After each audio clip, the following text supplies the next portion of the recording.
原來稅局一直都有電子儲稅券計劃，今日就等我同大家分享下啦。電子儲稅券計劃係專為納稅人設計嘅儲蓄繳稅服務，通過電子方式購買儲稅券。點樣開設儲稅券賬戶？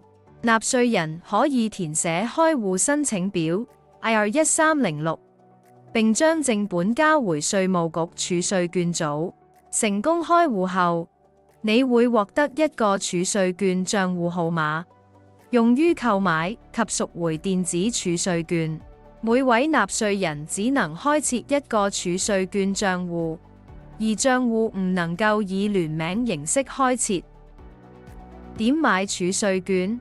納稅人可以透過每月銀行自動轉賬、電話、互聯網或者銀行自動櫃員機嘅方式購買儲稅券。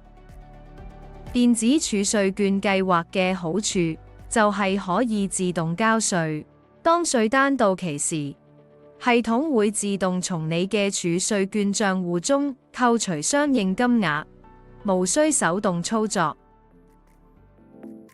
如有興趣了解更多，歡迎透過以下方式聯絡展群士奇。